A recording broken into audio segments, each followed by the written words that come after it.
I'm Paul Waller. So I'm Head of Research at the National Cybersecurity Centre. So I'm going to talk to you a little bit about NCSC and also talk about the role of government in IoT security. I'm going to revisit some of the topics that were covered in the previous presentation because there's a lot of common themes. I really don't think that's a bad thing. Being consistent and simple is often the key to solving these problems. So while some of this won't be new, I think it's a good opportunity to think about what kinds of change we can all enact in this industry, this ecosystem, and how can we try to raise the bar of security across the board. We all know it's needed and we all know it's difficult. Okay, so what can the government do? A quick intro slide first into NCSC, hopefully not news to many of you.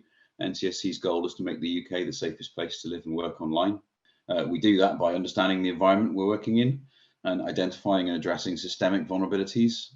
It's very easy in security to get immersed in the activity of patching vulnerabilities as they occur. That becomes quickly an avalanche, and so understanding where we can get in and systemically change things so that the structure of the market in the ecosystem actually drives security to be done properly. So I'm going to talk about some ways we think we can help do that. Reducing risk to the UK, reducing harm to the UK. Ultimately, the goal is about reducing harm. We don't want these incidents to affect our companies, our people, and the operation of our society. And additionally, we have a goal to nurture our own internal cybersecurity capability in government, in academia, and in industry, and provide leadership on key national cybersecurity issues. And I don't think it's a huge surprise that we consider IoT security to be one of those issues. And so it's great to get the chance to talk to you today about what we can do, and certainly more importantly, because this will be a common theme, what we can do together. One of the things I'll come back to right at the end is that there's very little that government can do on its own, and possibly also very little that government should do on its own. Our technical director has said before in this and other forums that one of the things that strikes fear into the heart of technical engineers and companies looking to sell to a large and profitable market is somebody saying, "Hi there, I'm from the government and I'm here to help." Often it's not immediately what people want to hear, so it's very important that we provide our expertise and that we work with people to have an impact in areas where it's needed. Again, common themes from previous talks, I'm sure, but it's worth reminding ourselves why this is a hard problem. There's an awful lot of things. The whole point of the IoT is there's a huge amount more things than there are people, as opposed to smartphones and laptops, where generally one person is using one at a time. It's not going to be the case that we could just assign people to look after these things. There's far too many of them. Cost is a massive issue. Everything is made on a budget to a very thin profit margin. It's part of a global supply chain. We've been talking for some time about the possible risks of disruption to supply chains. With various recent topics in the public domain, it's become a lot more obvious why supply chains need to be resilient and how complex they are.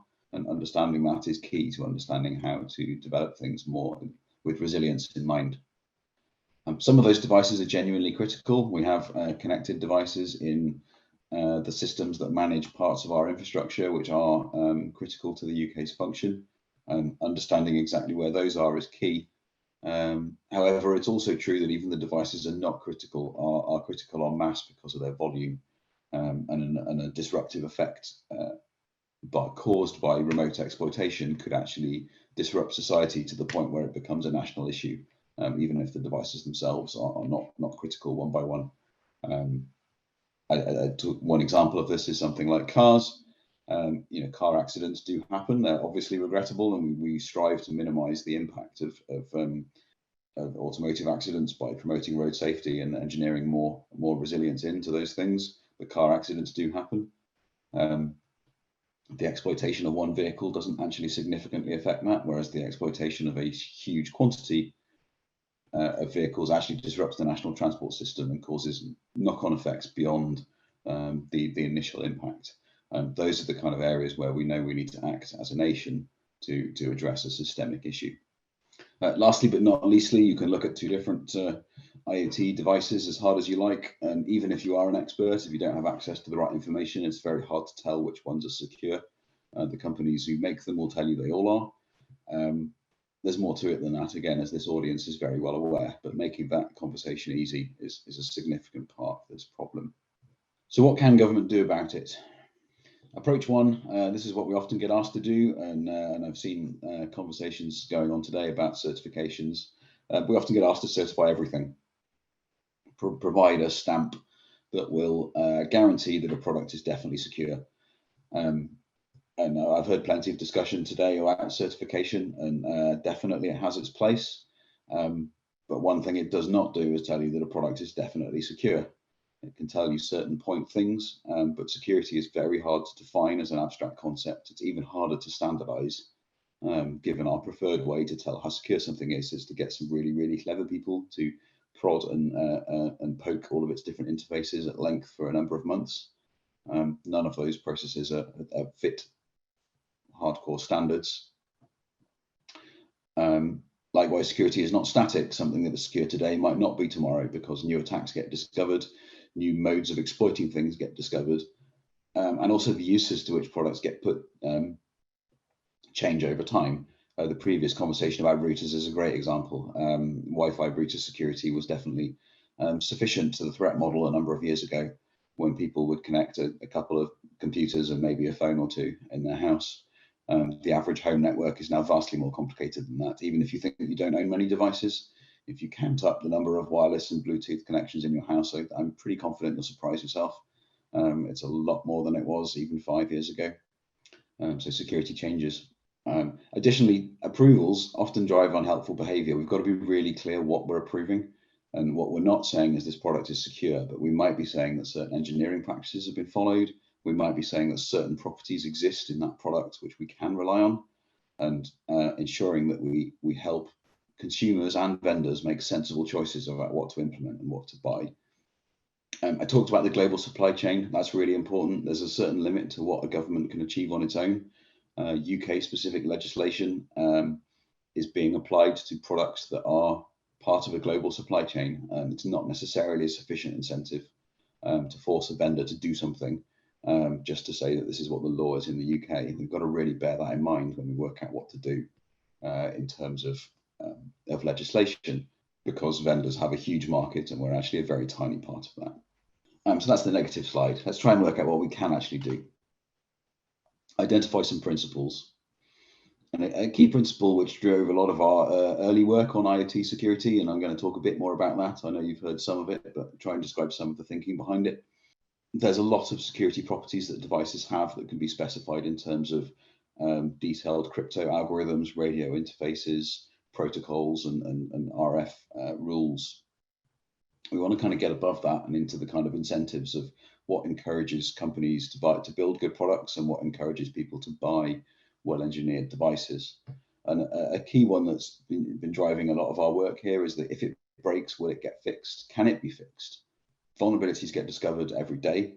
And a really key part of this is that a zero-day exploit against a product is actually quite hard to find. It requires a degree of expertise and a certain amount of investment. A publicly known exploit is an awful lot easier. If somebody has disclosed a vulnerability, it hasn't been fixed, and then a community awareness exists of how to exploit those products. That's a lot more dangerous because it significantly lowers the bar to attacking devices at scale. So what we really need to start with is networks of devices that get fixed whenever vulnerabilities get identified in them, and identifying business practices that lead that to happen were an important part of the production of this, which I've already seen on a slide today, but here it is again, the DCS Code of Practice for IoT security, developed in conjunction with NCSC, identifying key principles for security. And a number of those are very closely aligned to the if it breaks, can it be fixed mantra. So looking at default passwords, that's one of those things that if everyone knows what the default password is, it tends to be hardwired in at the code level. So it's very hard to fix. It needs to be possible to update those kinds of things, and getting rid of hardwired passwords is a key part of ensuring that. Another key principle of the Code of Practice is around vulnerability disclosure. So does a company have the facility to, and is it clear how to report vulnerabilities in products? So if somebody does find one, do you have a mechanism to report the vulnerability you've just found to the vendor, such that it is at least in theory possible to get it fixed? and that fix can then be rolled out to devices that are in operation and have been used. Thirdly, and equally importantly, how long is that process going to exist for any given product? No one signs up to an infinite support period, but it's often kind of murky when you buy a device, just how long it's going to be supported for, how long will those updates be available. That's a big implication on the cost, like how much you spend on a device is clearly going to be affected by how long you think you're going to be able to use it for. And so asking people to be a lot more transparent about how long they're going to provide support for a product when it's deployed is a really important part of driving companies to be clearer and more transparent about how good their engineering processes are. And I like these principles because they encourage the right kind of behaviors around organizations without over specifying things like some of the encryption that needs to be used and the sort of key management and other sort of relatively deep technical stuff that is essentially a problem for another day and not necessarily suitable in legislation simply because it changes so often. So that's the code of practice. Moving on to drive that into standards. Firstly, building consensus internationally. So the ETSI publication of this code of practice reflects those principles, but in an international context, and allows for more regions to sign up to support and increase their consensus that this is a good thing to do. Also allows a review internationally, and that review has taken place. The standard is published, and that increases the consensus that not only are these rules sensible, but they're also the right thing to do. And in fact, this is what good practice looks like. That makes it much easier when we do start to work on legislation in the UK to be confident that our legislation will be consistent with approaches in other countries. And that comes back to the global supply chain point, that what we really want to do is enforce a consistent approach globally. It's really important that we're not acting alone because we're part of a global market. So that describes in the context of our existing guidance the kind of approach we've gone through to create that, and where we think the government policy and indeed legislation can have a beneficial approach. We know there's more to do. We expect legislation to improve and sharpen over the coming years as more technologies become available, and I'm going to come back to that a little bit later on when we look at the kinds of things we should be looking at next. But it gives you an idea of the kind of approach we've done to keep things simple and build consensus and work out what we can actually enforce and what's realistic, as well as what's needed in the longer term. But this is where we think we can get to now. So that's talking about the kind of top-down approach, looking at the bigger picture, trying to standardize approaches and engineering practices, and also to drive legislation. NCSC works across the technology stack, including investing in our own internal research activities and working extensively with academia. And that means we have our own technical expertise to bring to the table, as of course does industry and academia on its own. We're looking for ways to use that to influence how products get developed, how security features become available, and equally importantly, how they get adopted as the technology develops and matures. Coming back to the points earlier about costs and profit margins and incentives, it's not straightforward just to make a feature available and then wait for people to use it. It requires effort, a lot of thought and joint activity, and of course money ultimately. But ensuring the incentives exist to adopt those technologies is a key part of our strategy.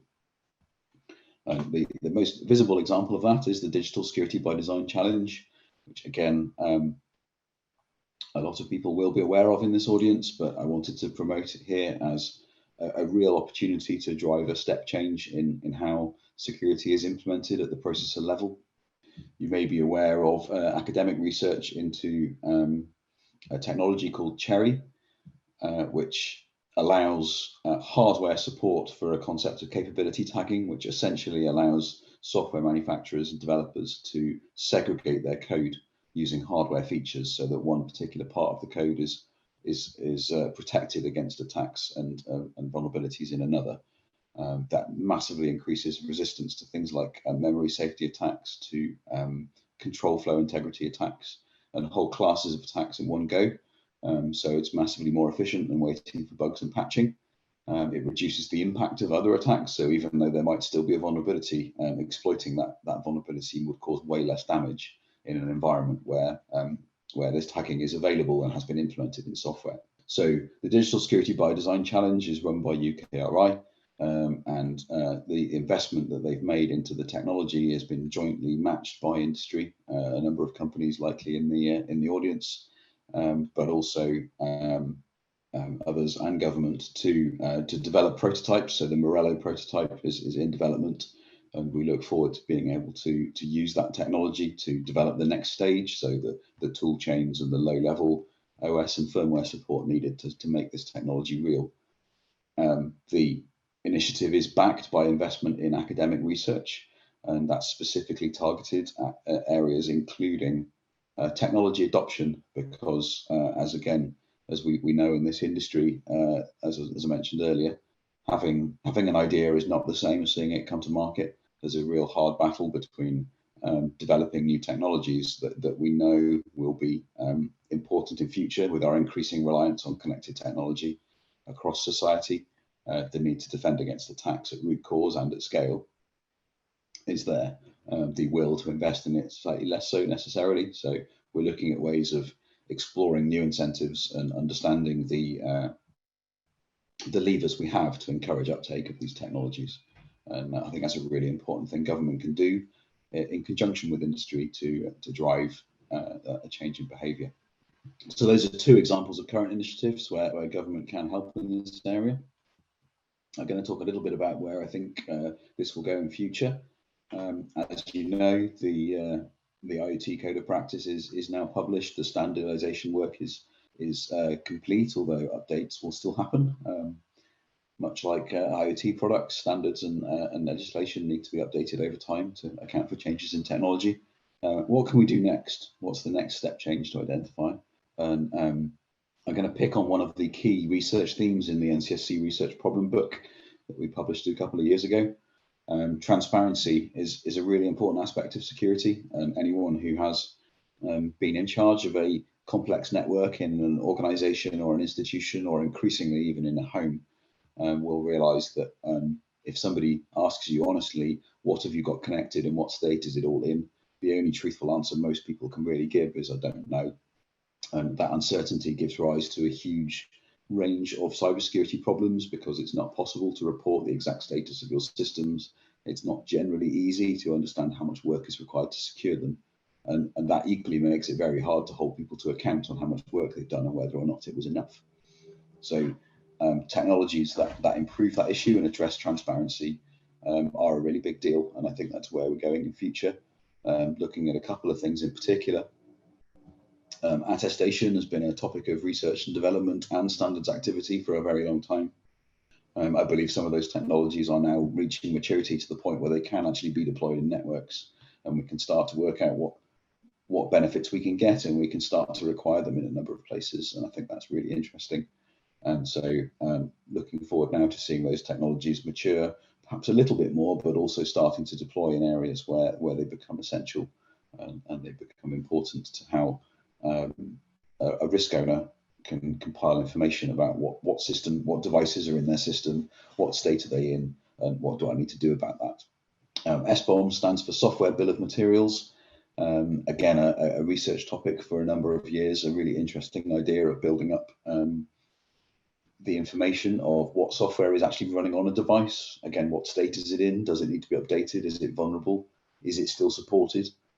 Is the developer still in business, and can they be contacted? Or if the developer is an open source organization, is that project still going, and is it active, and will changes get made? Coming back to the earlier, if it's broke, can I fix it conversation? That's important for obviously open source as well as closed source projects.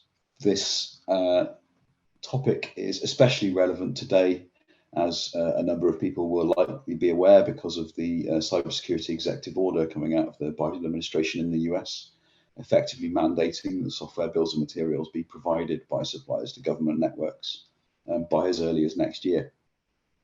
That's going to prompt a mammoth effort across industry, and doubtless a job for firstly standardization, but also an opportunity to help provide the information that companies need and that networks will then be required to make use of at scale, because these networks and these systems are increasing exponentially in the numbers of devices that are being controlled.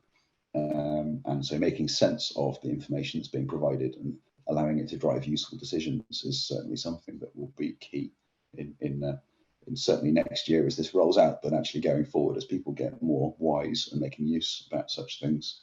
So I'm a big fan of the online comic strip xkcd.com, and this picture I think explains the situation as well as I ever can with a slide or even some words. This is the kind of thing we need to be able to find in an automated way and address those little projects which are critical to a wide range of devices, some of which are starting to become more and more important to either our economy or our infrastructure or important parts of things we do in our jobs. And some of them are less well supported than we'd like. And those critical struts need reinforcing. And currently it's not clear that we know where they all are, and that's a problem. So that pretty eloquently illustrates why I think we need these transparency tools and techniques, and it's about doing relatively simple things but doing them at scale. Back to my very first point, this is the things government can help with. Certainly can't solve this on its own. We need activity in industry, building on activity that's been going on and continues in academia to devise ways of meeting these challenges, and industry to engineer them into products that are realistic and pragmatic and useful and drive detailed decision making. But it's an important area. It's certainly not going away, and it's great to be able to talk to you, who are the collection of people. That's certainly a big part of the opportunity we have to fix it. So that's my final slide, which is a copy of my first slide.